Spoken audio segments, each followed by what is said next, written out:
মালয়েশিয়ার রাজধানী কুয়ালালামপুর থেকে মাত্র কয়েক কিলোমিটার দূরে একটি জায়গা আছে যেখানে প্রকৃতি, ধর্ম, ইতিহাস আর সৌন্দর্য সব একসাথে মিশে গেছে এক অপূর্ব সুরে। সেই জায়গার নাম বাটু ক্যাম্পস। সম্প্রতি আমি সেখানে গিয়েছিলাম, আর সত্যি বলতে জীবনে কিছু জায়গা থাকে যেগুলো শুধু দেখা নয়, অনুভব করার জন্য তৈরি। বাটু ক্যাম্পস ঠিক তেমনই একটা জায়গা।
যেই মুহূর্তে চোখে পড়ে সেই বিশাল সোনালী মুরুগান দেবতার মূর্তিটি, মনে হয় যেন তিনি পাহাড়ের প্রহরী, চুপচাপ দাঁড়িয়ে পাহারা দিচ্ছেন শতাব্দীর ইতিহাস আর বিশ্বাসকে।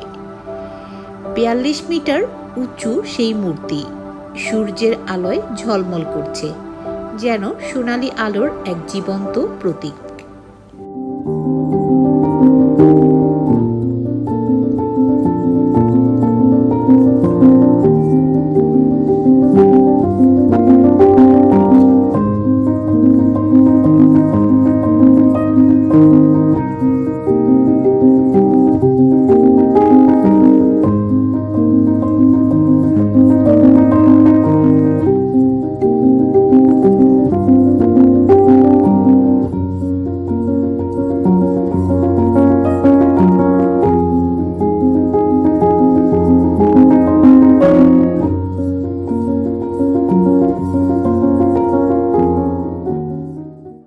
তারপর শুরু হয় সেই বিখ্যাত ২৭২টি ধাপ বেয়ে ওঠার যাত্রা। প্রথমে মনে হয় আরে এটা তো মজা, কিন্তু একটু পরেই বোঝা যায় এই সিঁড়িগুলো শুধু পাহাড়ের পথে নয়, নিজের সহনশীল ধৈর্য আর মনোবল যাচাইয়ের পথও বটে। প্রতিটা ধাপে আমি থেমে থেমে নিঃশ্বাস নিচ্ছিলাম আর ভাবছিলাম, জীবনও তো এমনই, ধাপে ধাপে ক্লান্তি পেরিয়ে শেষমেশ আমরা এক নতুন আলোয় পৌঁছাই।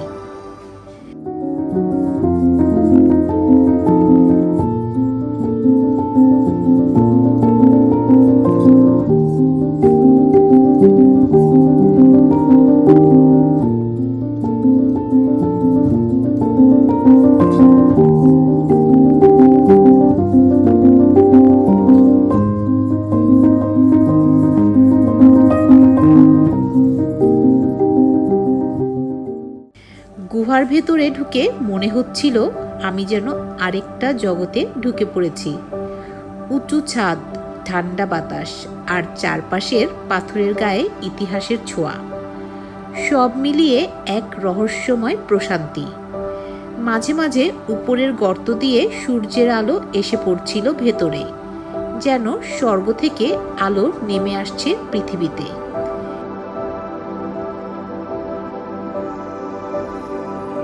সেই মুহূর্তে একটা গভীর নীরবতা অনুভব করেছিলাম, যা শুধু কানে নয়, মনের ভেতরেও বাজে। গুহার বাইরে রঙিন সিঁড়ির পাশে বানরদের দুষ্টুমি, দর্শনার্থীদের হাসাহাসি আর আকাশে উড়ন্ত পাখিদের সারি, সব মিলিয়ে বাটু কেভস যেন এক জীবন্ত ক্যানভাস। কেউ ছবি তুলছে, কেউ বসে বিশ্রাম নিচ্ছে, আর কেউ চুপচাপ তাকিয়ে আছে প্রকৃতির এই আশ্চর্য সৌন্দর্যের দিকে। এই ভ্রমণটা আমার জন্য শুধু একটা দর্শন নয়, এটা ছিল এক ধরনের মনের যাত্রা।